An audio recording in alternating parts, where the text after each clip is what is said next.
Yun daw pong may-ari ng bus company na nasangkot sa insidente ng Tarlac, si Tex kahapon, nakikipag-ugnayan na po sa pamilya ng mga biktima. Yun naman daw hong bus driver, posibleng nakatulog. Naku po! Nakatulog ayon sa naging pahayag ng PNP, nasa ngayon ay nasa holding area ng Tarlac Police Station. Naku po! Ilan ba patay doon? 11, 14. Pakinggan natin ang report mula kay Jimboy Tihano. Jimboy! Kalunos-lunos ang sinapit ng mga sakay ng isang van matapos mayupi na parang lata.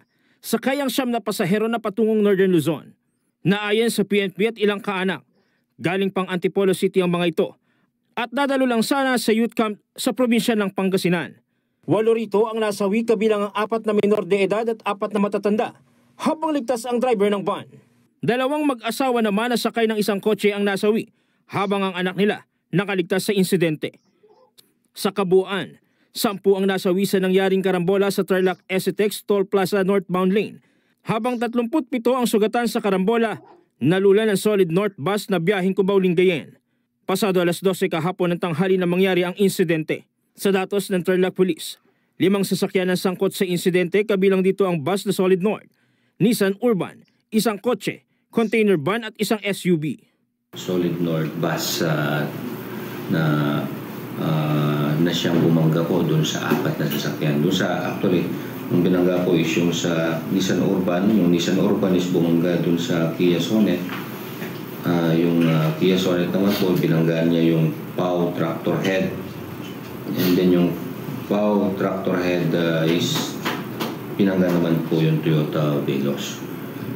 So 5 sasakyan po ito, lahat po ito is papuntang north. Yung 4 na sasakyan is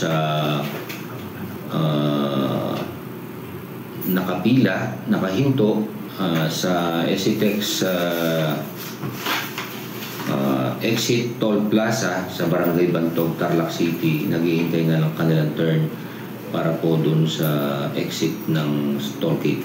Umabot ng halos 2 oras ang naging rescue and retrieval operation ng otoridad. Agad ring naisugod sa Tarlac Provincial Hospital ang mga nasugatang biktima. So pagdating namin doon sa scene, sa incident scene, hindi ko naman in-expect na ganun kagrabe yung dadatnan.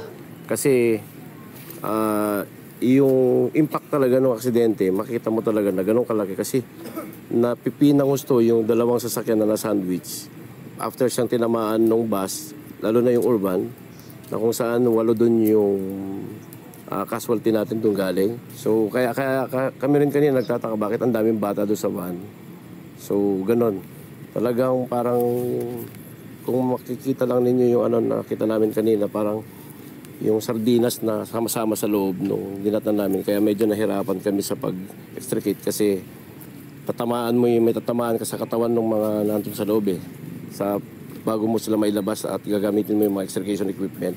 Sa investigasyon ng PNP, nakatulog umano ang driver, nagulat na lang nang salpukin nito ang mga sasakyan. Samantala, nakikipag-ugnayan na rin ang kumpanya ng bus sa mga pamilya ng biktima. Ang ilan sa kanila, nagkaroon na ng settlement. Sa ngayon, nasa holding facility area ng Tarlac Police ang driver ng bus na posibleng maharap sa reklamong reckless imprudence resulting in multiple homicide, multiple serious physical injuries, and multiple damage to properties. Jim Tejano, para sa 100% balita.